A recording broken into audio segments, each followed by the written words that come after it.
우리가 이제 어떤 탄핵 사건이 이런 다른 범죄 형사 사건하고는 조금 다릅니다만은 실제 어떤 일어난 일, 예를 들면 정치인들을 체포했다든지 또 누구를 끌어냈다든지 어떤 그런 비위 내지는 이런 어떤 일들이 실제 발생을 했고 또는 현실적으로 발생할 그 일을 할 만한 가능성이 굉장히 높을 때 이것이 어떤 경위로 이렇게 된 건지 누가 지시를 했고 이렇게 보통 수사나 재판에서 얘기가 되는데 이번 그 사건을 보면은 실제 아무런 일도 일어나지 않았는데 지시를 했니, 지시를 받았니, 이런 얘기들이 마치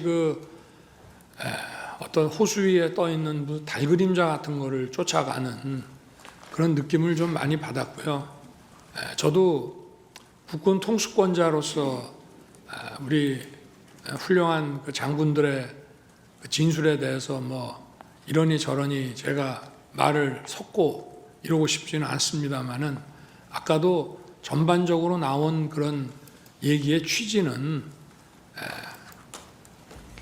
그 군이 수방사가 거의 몇 사람 한 열 몇 명 정도가 북해에 겨우 진입을 했고 또 7번 무슨 입구 부근에 이렇게 총기도 휴대하지 않고 이렇게 있었는데 또 그런 상황을 제게 다 알려줬다고 하는데 제가 그 4인 1조로 해서 안에 사실 한 수천 명의 민간인들이 경내에 있었던 것으로 보여지고 또 의사당 본관에도 그게 7층짜리 건물인데 그 안에도 수백 명이 있었을 것이고 또 그 본관에 위치해서 질서 유지하라는 그 특전사 요원들도 이제 불 꺼진 쪽에 유리창을 깨고 들어갔다가 그 소화기 공격을 받고 또 다 나옵니다. 그런 상황에서 과연 처음에 14명, 나중에 이제 군 철수 지시하고 계엄 해제 나고 군 철수 지시가 이루어졌는데 그게 과연 상식적으로 가능한 얘기인지 물론 사람들마다 자기 기억이 다르기 때문에 제가 자기 기억에 따라서 얘기하는 것을 대통령으로서 뭐라 할 수는 없습니다만은 좀 상식에 근거해서 본다면은 아마 이 사안의 실체가 어떤 건지 잘 알 수 있지 않겠나 하는 말씀을 드리고 싶습니다. 네, 이상입니다. 예. 선관위에 좀 보내라고 한 것은 제가 김용현 장관에게 얘기를 한 겁니다. 물론 제가 검찰에 있을 때부터 선거 그 사건 그리고 선거 소송에 대해서 이제 쭉 보고를 받아 보면은 일단 이 투표함을 개함을 했을 때 여러 가지 상식적으로 납득이 안 가는 이런 엉터리 투표지들이 이제 많이 나와 있기 때문에 부정선거라는 말은 쓰는 사람마다 물론 다릅니다만은 이게 좀 문제가 있겠구나 하는 생각은 제가 해왔고요. 근데 이제 2023년 10월에 국정원으로부터 한 3차례에 걸쳐가지고 중앙선관위 전산 시스템에 대해서 자기들이 점검한 거를 보고를 받았는데 정말 많이 부실하고 엉터리였습니다. 그런데 이제 국정원에서는 그때도 이거를 충분히 다 보여준 게 아니라 아주 일부만 보여줬다. 제가 그때 보고받기에는 한 5% 정도 장비만 보여줬다라고 했기 때문에 제가 김용현 장관한테 계엄을 이제 아마 금요일 11월 한 29일 내지 30일쯤 됐던 것 같은데요. 감사원장 탄핵 이제 발의한다는 얘기가 나오면서 이제 계엄 얘기를 했습니다. 그런데 하게 되면 그 계엄법에 따라서 국방장관과 그 지휘를 받는 계엄사가 계엄 당국이 그 계엄 지역 내에서의 행정사법 사무를 관장하게 돼 있기 때문에 이거는 무슨 범죄의 수사 개념이 아니라 선관위에 들어가서 국정원에서 다 보지 못했던 선관위의 전산 시스템이 어떤 것들이 있고 어떻게 이것이 가동되고 있는지를 스크린을 하라.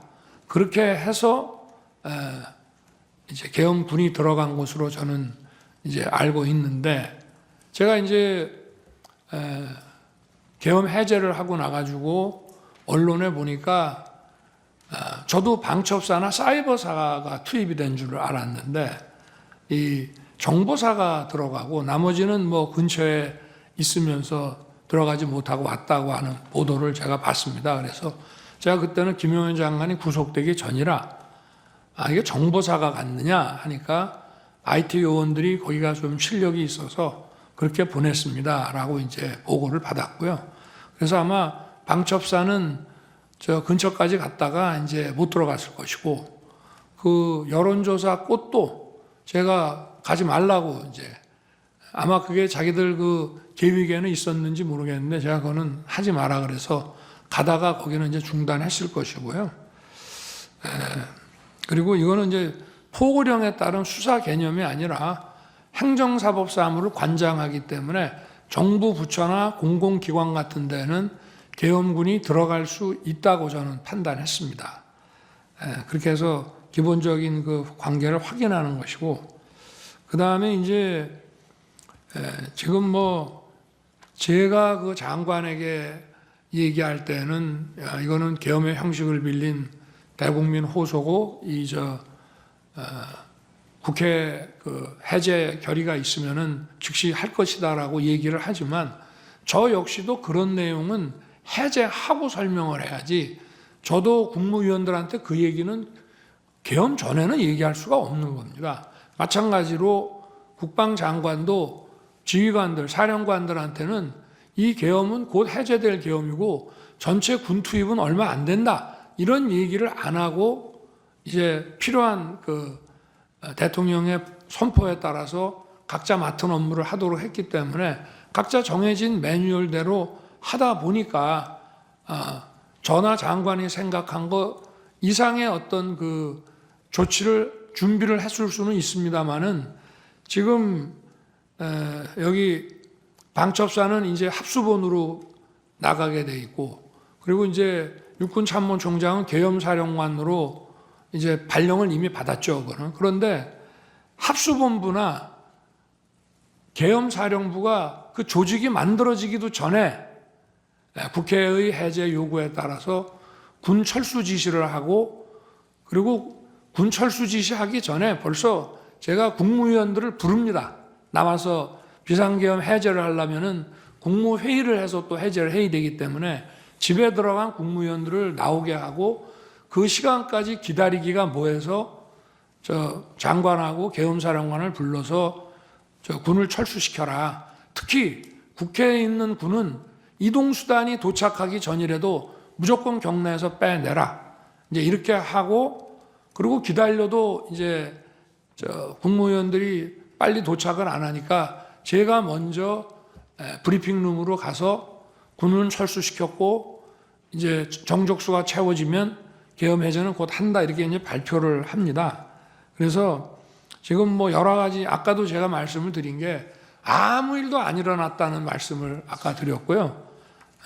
이번에도 역시 지금 뭐 방첩사도 많은 사람들이 조사를 받았습니다만은 방첩사 본연의 일이 아니고 방첩사가 합수본으로 이제 역할을 맡게 돼서 하는 업무인데, 합수본 자체가 지금 저 방첩사령관이 합수본부장으로 장관에 의해서 임명만 받았지 합수본 자체의 구성이 하나도 안 돼 있었습니다. 그 상태에서 해제가 됐고 아무 일도 안 일어났다는 말씀을 드리고, 계엄사 역시 마찬가지고요. 그리고 이제 아까 그 선관위에 왜 가셨냐고 하는 문제는 제가 그래서 계엄법 7조에 따라서 행정사법사무를 관장하기 때문에 제가 평소에 의문을 가졌던 거, 또 2023년 10월에 국정원 보고를 받고 대단히 미흡하게 점검했다는 것 때문에 어떤 시스템이 있는지는 알아놔야 나중에 국정조사를 통해서든지 아니면 여론 이런 걸 통해서든지 봐야 되겠다라고 생각했기 때문에 점검을 하도록 시킨 것이고, 실제 가서 무슨 군인들은 이제 그런 장관의 이런 계엄 선포와 장관의 지시가 있으면 뭐 서버를 압수하네 뭐네 이런 식으로 생각할지 모르지만, 제가 내린 지시는 가서 무슨 장비가 어떤 시스템으로 가동되는지 보라는 거였고, 실제 아무 어떤 압수 내지는 서버 압수라는 그 하드웨어뿐만이 아니라 그 안에 있는 어떤 소프트웨어나 이런 컨텐츠도 압수한 게 전혀 없는 것으로 저는 보고를 받았습니다. 그만큼 계엄은 신속하게 해제됐기 때문에 아무 일도 안 일어났다는 말씀을 드리고 싶습니다. 지금 범건이 위치 추적인이 이렇게 하는데요. 국정원은 수사권이 없고 검거는커녕 위치 추적을 할 수가 없습니다. 협력해서 한다고 하는데 그런 거를 방첩사령관이 모를 리가 없고, 그래서 저 자체는 이제 말이 안 된다고 저는 보고 있고요. 그리고 지금 저 메모가 지금 이 탄핵부터 내란 물이니 이런 모든 프로세스가 지금 아까 우리 정영식 재판관님께서 지적하신 저 메모가 아마 제 판단에는 12월 6일 국회에서 박선원 의원한테 넘어가면서 시작이 된 거라고 저는 보는데요. 제가 12월 4일 날 이제 계엄 해제하고 이제 저녁에 집에 있는데 조금 늦은 시간에 국정원장이 전화를 했습니다. 그러면서 저한테 1차장한테, 홍장원 1차장한테 전화를 혹시 받으셨습니까? 그래서 모르겠는데 내가 한번 이 전화 끊고 한번 열어보겠습니다. 그래서 열어보니 전화가 왔는데 제가 못 받은 거더라고요. 왜냐하면 저 비화포는 무음으로 늘 해놓기 때문에. 그래서 내가 다시 국정원장에게 전화해서 전화가 왔었노라. 왜 그러냐 그랬더니 사실은 대통령님께 진작에 말씀을 드렸어야 되는데 사실 좀 오래됐습니다. 근데 어떤 정치적 중립 문제라든지 제가 자세한 말씀을 이 자리에서 드리기는 하지만 홍장원 1차장을 좀 해임해야 되겠습니다. 그래서 제가 다른 것도 안 물었습니다. 그건 원장이 그렇게 판단하면 그렇게 하십시오. 그래서 내일 사표를 받겠습니다 해서 사표를 받고, 아까 6일 날 다시 일하자 했다는데 저는 그게 믿기지가 않는 것이 벌써 6일 날 오전에 그때 제가 관저에 있는데 이미 관저로 1차장 해임과 또 오호령 씨에 대한 임명 결재안이 올라와서 제가 그거를 점심시간에 결재를 했습니다. 그 이후에 지금 이제 12월 6일 아침 기사부터 이런 체포 얘기가, 대통령이 한동훈 대표를 잡아넣어라 이런 기사가 12월 6일 아침부터 나기 시작합니다. 그래서 이게 쭉 진행되는 것이고요. 그리고 아까 국정원장 해외 출장 문제와 관련해서는 제가 전주에 국정원장으로부터 이번 주에는 미국 출장이 있기 때문에 매주 금요일 날 하는 대통령 보고가 어렵습니다 라고 얘기 들은 기억이 나서 제가 화요일 저녁에 국정원장한테 전화를 합니다. 해외에 있는지 국내에 있는지 알기 위해서. 그래서 제가 둘 사이에 약간의 미스커뮤니케이션이 있었습니다. 제가 국정원장한테 아직도 거기시죠? 저는 미국에 있는 줄 알고. 그랬더니 국정원장이 아직도 여기입니다. 이래서 저는 해외에 있는 줄 알았습니다. 그래서 처음으로 제가 홍장훈 1차장한테 전화를 하게 됩니다. 처음에는 안 듣고 두 번째 전화가 왔습니다. 그래서 제가 원장님 부재 중인데, 제가 전화를 딱 받으니까 벌써 약간의 식사 반주를 한 느낌이 딱 들어갔고, 제가 원장님 부재 중이니까 원을 잘 챙겨라 라고 얘기하고, 이따가 내가 혹시 전화할 일이 생길지 모르니 이 비화폰을 잘 챙기고 있어라. 이렇게 제가 얘기를 했는데 8시 한 반 무렵에 국무회의 하려고 이제 뭐 여러분 이제 국무위원도 오시고 비서실장, 안보실장이 들어오는데 안보실장하고 국정원장이 같이 오는 겁니다. 그래서 제가 아니 어떻게 된 겁니까? 미국에 있는 거 아닙니까? 했더니 저 내일 출발입니다. 그래서 제가 국정원장한테 나는 원장님 미국 계신 줄 알고 제가 1차장한테 전화를 했습니다. 그랬더니 원장님 부재 중인데 잘 챙기라고 했는데 원장님 여기 계십니다란 말을 안 합니다. 이렇게 제가 국정원장한테 얘기를 했고요. 그리고 국정원장도 아마 둘이서 그런 커뮤니케이션을 나중에 했을 거라고 저는 추측이 되는데 제가 만약에 계엄 사무에 대해서 국정원에다 뭘 지시하거나 뭐 부탁할 일이 있으면 국정원장한테 제가 직접 하지 차장들 업무 관련은 2차장이지만 2차장한테도 안 합니다. 원장한테 무조건 기관장한테 하는 것이고요. 그리고 제가 1차장 홍장훈 1차장한테 10시 한 거의 11시 다 돼가지고 이제 제가 저 대국민 담화 계엄선포 대국민 담화를 하고 올라와서 저 국무위원들 아직 남아있는 사람들하고 얘기한 다음에 돌려보내고 제가 홍장훈 차장한테 전화한 거는 계엄 사무가 아니고 이미 관련된 문제는 원장하고 다 얘기를 했기 때문에 제가 전화한 거는 아까 전화를 하겠다라고 한 것도 있고 또 제가 해외 순방 때 국정원의 해외 담당 파트가 여러 가지 그 경호 정보를 많이 도왔기 때문에 제가 격려 차원에서 전화를 기왕 한 김에 한번 해야 되겠다라고 해서 계엄 사무가 아닌 간첩 검거와 관련해서 여기는 수사권이 없고 조사권 국가안보조사국으로 이름이 바뀌었습니다. 그래서 방첩사를 도와주라는 얘기를 한 것이고 제가 국정원에다가 방첩사 도와주라는 얘기는 전임 김규현 원장 때나 조태영 원장 때나 늘 합니다. 왜냐? 방첩사는 예산이 아주 부족합니다. 그리고 국정원에는 정보들이 많이 있기 때문에 경찰에 줄 거는 경찰에 주고 또 방첩사에 줄 거는 방첩사에 주면서 저도 좀 예산 지원을 좀 해주라는 얘기를 쭉 해왔기 때문에 또 사관학교 후배니까 좀 도와주라. 그래서 간첩 수사를 방첩사가 잘 할 수 있게 도와주라는 계엄 사무와 관계없는 얘기를 한 거를 가지고 만약에 그렇다면은 제가 아까 그 재판관님께서 잘 지적을 하셨던데 제가 여인영 사령관한테 내가 조금 전에 1차장하고 통화했으니 뭐 애로사항 있으면 1차장한테 연락을 하라고 제가 전화를 했어야 되는데 대통령이 방첩사령관한테 그런 전화를 한다는 것 자체도 굉장히 비상식적인 얘기입니다.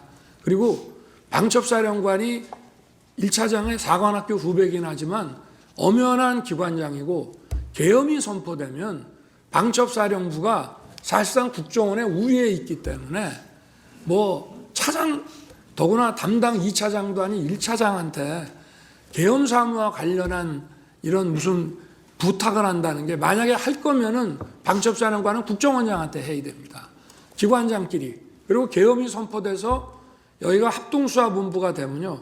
정보도 역시 방첩사가 국정원 우위에 있는 거기 때문에 제가 뭐 재판관님께서 이 전체적인 사항을 어떻게 판단하실지는 그거는 뭐 제가 정할 문제는 아니지만 이 전체 상황에 대해서 좀 이해의 편의를 위해서 간단하게 말씀드렸습니다. 이상입니다.